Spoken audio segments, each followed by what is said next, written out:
హైదరాబాద్ మహానగరానికి మణిహారం metro rail. Hyderabad నగరంలో పెరిగిపోతున్న ట్రాఫిక్కి ప్రత్యామ్నాయంగా ప్రజల అవసరాలను తీర్చే ఉద్దేశంతో ప్రారంభమైన మెట్రో రైల్ ప్రతిరోజు లక్షలాది మంది నగరవాసులకు కామన్ పబ్లిక్ ట్రాన్స్పోర్ట్కు ఉపయోగపడుతుంది. అయితే హైదరాబాద్ మెట్రో ప్రజా రవాణా అవసరాలను తీరుస్తున్నా, లక్షలాది మందిని గమ్యస్థానాలకు చేరుస్తున్నా ప్రారంభించినప్పటి నుంచి నష్టాలను నడుస్తూ ఉంది. అయితే దేశంలో కొన్ని ముఖ్యమైన నగరాల్లో కూడా మెట్రో రైల్ అందుబాటులో ఉన్నా వాటన్నిటిలోకెల్లా హైదరాబాద్ మెట్రో చాలా భిన్నమైనది. L&T లాంటి ప్రముఖ ప్రైవేట్ సంస్థతో కలిసి ప్రభుత్వ భాగస్వామ్యంలో నడుస్తున్న హైదరాబాద్ మెట్రోలో ఎక్కువ శాతం L&Tకే దక్కుతుంది. కానీ కొంతకాలంగా హైదరాబాద్ మెట్రో నుంచి వస్తున్న నష్టాలను భరించలేక L&T సంస్థ హైదరాబాద్ మెట్రోలో తన వాటాను విక్రయించి మెట్రో రైల్ ప్రాజెక్ట్ నుంచి పూర్తిగా పక్కకు తప్పుకోవాలి అనుకుంటున్నట్టు ఆ సంస్థ ప్రతినిధులు ప్రకటించారు. కాబట్టి అసలు హైదరాబాద్ మెట్రో ఎలా ప్రారంభమైంది, ప్రతిష్టాత్మకంగా ప్రారంభమైన హైదరాబాద్ మెట్రో ఎందుకని లాభాలు రాబట్టలేకపోతుంది, అసలు హైదరాబాద్ మెట్రోలో L&Tకి ఉన్న వాటా ఎలాంటిది, L&T తన వాటాను విక్రయించి మెట్రో రైల్ ప్రాజెక్ట్ నుంచి పక్కకు వెళ్ళాలి అనుకోవడానికి కారణాలు ఏంటి అనే ఈ విషయాలనే ఈ వీడియోలో మీకు తెలియజేస్తాను. వీడియో అనేది చాలా ఇన్ఫర్మేటివ్గా ఉంటుంది, ఎండ్ వరకు మిస్ కాకండి. అండ్ ఇలాంటి మరిన్ని ఇన్ఫర్మేటివ్ వీడియోస్ని మీ కొరకు తెచ్చేందుకు మీ సపోర్ట్గా ఈ వీడియోకి జస్ట్ లైక్ చేయండి చాలు.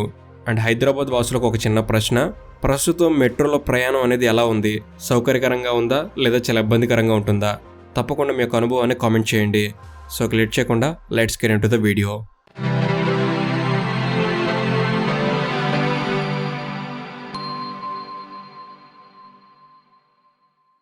దేశంలో మొత్తం 9 మెట్రోపాలిటన్ సిటీలు ఉన్నాయి.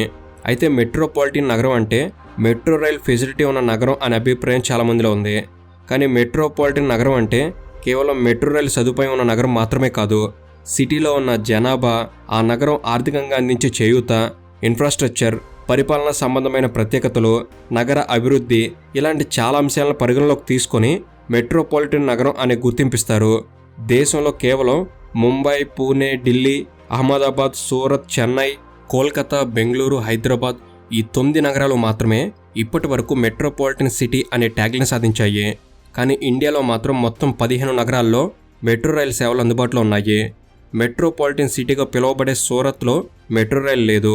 అలాగే జైపూర్, లక్నో, కొచ్చి, నోయిడా, గురుగ్రామ్ లాంటి నాన్ మెట్రోపాలిటన్ సిటీస్లో మెట్రో రైల్ సదుపాయం ఉంది. కాబట్టి ఒక నగరాన్ని మెట్రోపాలిటన్ సిటీగా గుర్తించాలి అంటే ఆ సిటీలో మెట్రో రైల్ ఉండాల్సిన అవసరం లేదు. అయితే 2 తెలుగు రాష్ట్రాల్లో ఉన్న ఏకైక మెట్రో సిటీ హైదరాబాద్ ఒక్కటే. 2017లో మొదలైన హైదరాబాద్ మెట్రో హైదరాబాద్ బ్రాండ్ వాల్యూని పెంచడంలో బాగా ఉపయోగపడింది. అయితే హైదరాబాద్లో మెట్రో ఆలోచన ఈనాటిది కాదు.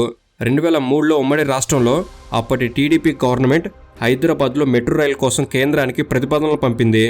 అప్పట్లో కేంద్రంలో అధికారంలో ఉన్న ఎన్డీఏ గవర్నమెంట్లోని మినిస్ట్రీ ఆఫ్ అర్బన్ డెవలప్మెంట్ హైదరాబాద్లో మెట్రో రైల్ ఏర్పాటు చేసేందుకు ఆమోదం తెలిపింది. హైదరాబాద్లో మెట్రో ప్రాజెక్టుకి సంబంధించిన సాధ్యసాధ్యాలు, డిజైన్, నిర్మించేందుకు అవసరమయ్యే ఖర్చు ఇవన్నీ అంచనా వేసి ఒక డీటెయిల్డ్ ప్రాజెక్ట్ రిపోర్ట్ తయారు చేసేందుకు ministry of urban development Delhi metro rail కార్పొరేషన్కి బాధ్యతలు అప్పచెప్పింది. ఢిల్లీ మెట్రో హైదరాబాద్ మెట్రో మీద డీటెయిల్డ్ ప్రాజెక్ట్ రిపోర్ట్ తయారు చేసి 2004లోనే కేంద్రానికి సమర్పించింది. అయితే 2004లో జరిగిన ఎన్నికల్లో అటు కేంద్రంలో ఇటు రాష్ట్రంలో 2 చోట్ల ప్రభుత్వాలు మారడం వల్ల హైదరాబాద్ మెట్రో కాస్త ఆలస్యమైంది. కేంద్రంలో, రాష్ట్రంలో 2 చోట్ల కాంగ్రెస్ పార్టీ అధికారంలో ఉండటం వల్ల అప్పట్లో వైఎస్ రాజశేఖర రెడ్డి గారి ప్రభుత్వం మరోసారి కేంద్రంతో మాట్లాడి హైదరాబాద్ మెట్రోను ఆమోదించేలా చేశారు. దాంతో 2007లో హైదరాబాద్ మెట్రో రైల్ లిమిటెడ్ అనే సంస్థను ఏర్పాటు చేసి ఎన్వీఎస్ రెడ్డి అనే అధికారిని మేనేజింగ్ డైరెక్టర్గా నియమించారు. 2007లో వయబిలిటీ గాప్ ఫండింగ్ స్కీమ్లో భాగంగా కేంద్ర ప్రభుత్వం 1639 కోట్ల రూపాయలు కేటాయించారు. వయబిలిటీ గాప్ ఫండింగ్ స్కీమ్ అంటే రాష్ట్రాల్లో ఏర్పాటు చేసి ఇన్ఫ్రాస్ట్రక్చర్ ప్రాజెక్టులకు కేంద్ర ప్రభుత్వం అందించే మద్దతు. అయితే 2008 జూలైలో హైదరాబాద్ మెట్రో నిర్మాణానికి సంబంధించిన బిడ్డింగ్ జరిగింది.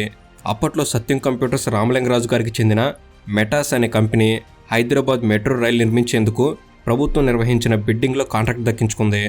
అయితే పనులు ప్రారంభం కాకముందే మైటాస్ సంస్థకు మెట్రో కాంట్రాక్ట్ వచ్చిన 6 నెలల్లోనే అంటే 2009 జనవరిలో సత్యం కంప్యూటర్స్కి సంబంధించిన 7,000 కోట్ల రూపాయల స్కామ్ బయటపడడంతో మైటాస్ సంస్థ మీద దాని ప్రభావం పడింది.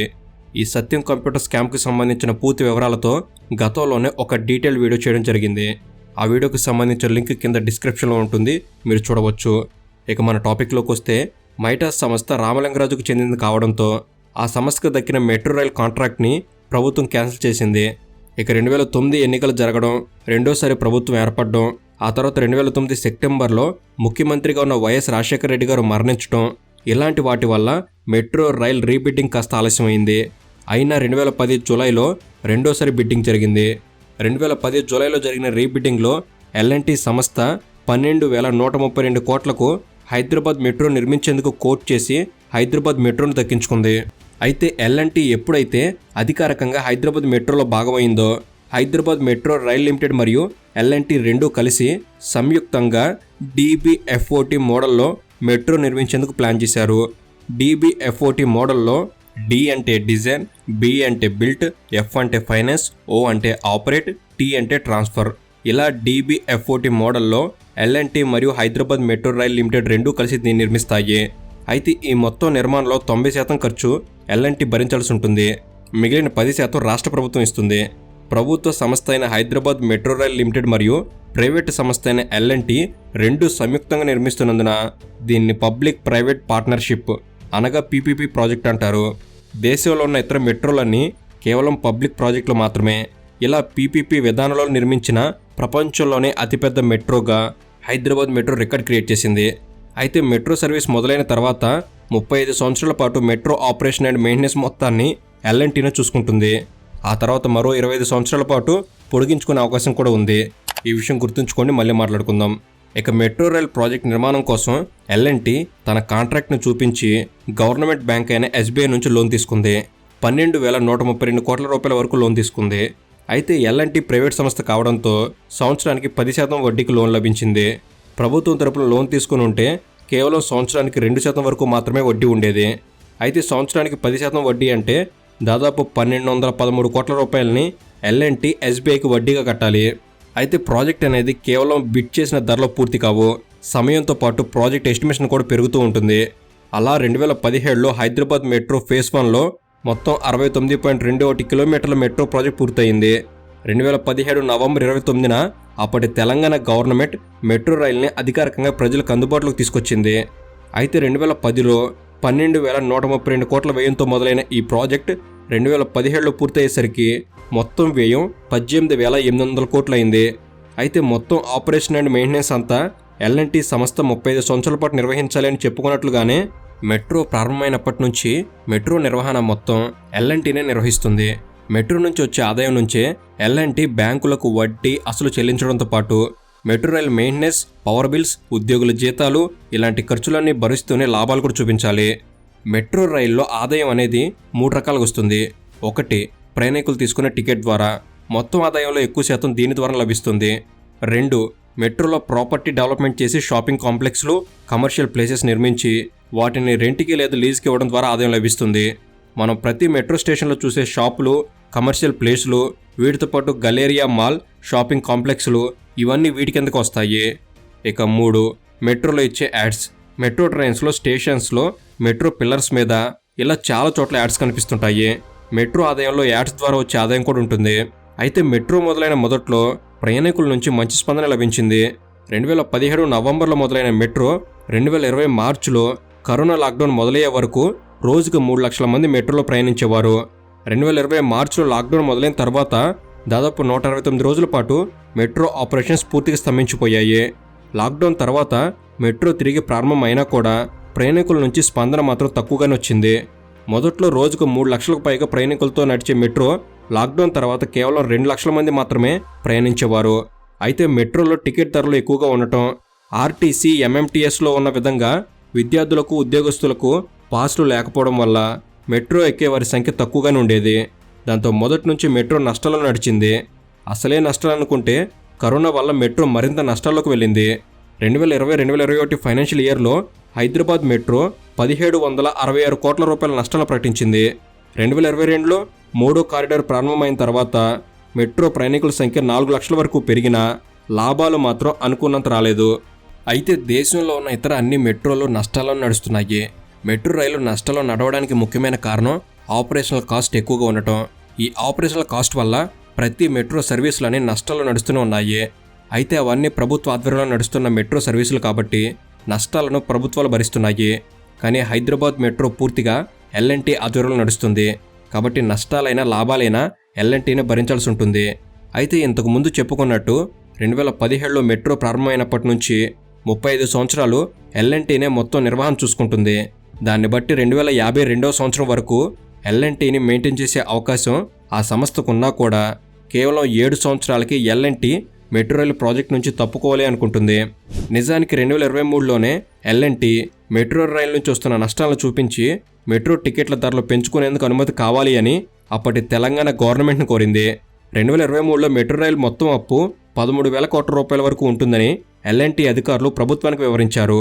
అయితే తెలంగాణ ప్రభుత్వం మాత్రం మెట్రో టికెట్ ధరలు పెంచుకునేందుకు అనుమతించలేదు. మెట్రో ధరలు పెరిగితే ప్రభుత్వం మీద విమర్శలు వస్తాయని, కాబట్టి టికెట్ ధరలు పెంచుకునేందుకు అనుమతి ఇవ్వకుండా ఎల్ఎన్టీకి ఒక ఆఫర్ ఇచ్చారు. 3,000 కోట్ల రూపాయల వడ్డీ లేని రుణం ఇవ్వడంతో పాటు మెట్రోకు చెందిన 1,000 కోట్ల రూపాయల భూముల్ని విక్రయించేందుకు ప్రభుత్వం అనుమతించింది. దాని ద్వారా ఎల్ఎన్టీకి ఉన్న 13,000 కోట్ల రూపాయల అప్పుని 9,000 కోట్లకు తగ్గించుకోవచ్చని ప్రభుత్వం ఎల్ఎన్టీని ఒప్పించింది. అయితే రోజుకి దాదాపు 5.5 లక్షల మంది ప్రయాణికులు అంచనా వేసి నిర్మించిన మెట్రోలో ప్రస్తుతానికి కేవలం 4 నుంచి 4.5 లక్షల మంది మాత్రమే ప్రయాణిస్తున్నారు. అయితే మొదటి నుంచి ప్రయాణికుల సంఖ్య, వస్తున్న ఆదాయం విషయంలో అసంతృప్తితో ఉన్న ఎల్ఎన్టీ సంస్థ తెలంగాణలో కొత్తగా వచ్చిన కాంగ్రెస్ ప్రభుత్వం తీసుకొచ్చిన మహాలక్ష్మి స్కీమ్ వల్ల మెట్రోలో ప్రయాణించే మహిళా ప్రయాణికుల సంఖ్య మరింత తగ్గిందని చెప్తుంది.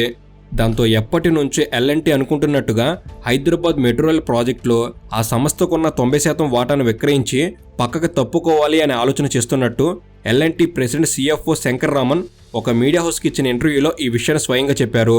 దాంతో తెలంగాణ ప్రభుత్వం తీసుకొచ్చిన మహాలక్ష్మి స్కీమ్ మీద విమర్శలు మొదలయ్యాయి.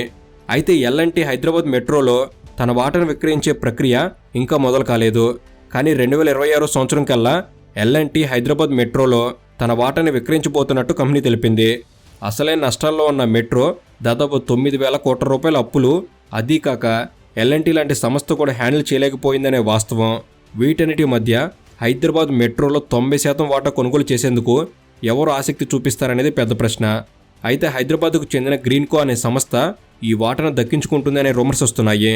కాబట్టి భవిష్యత్తులో హైదరాబాద్ మెట్రో ఎవరి చేతులకు వెళ్తుంది, వారైనా మెట్రోని లాభాల్లో నడపగలరా అనే విషయాలు ఆసక్తిగా మారాయి.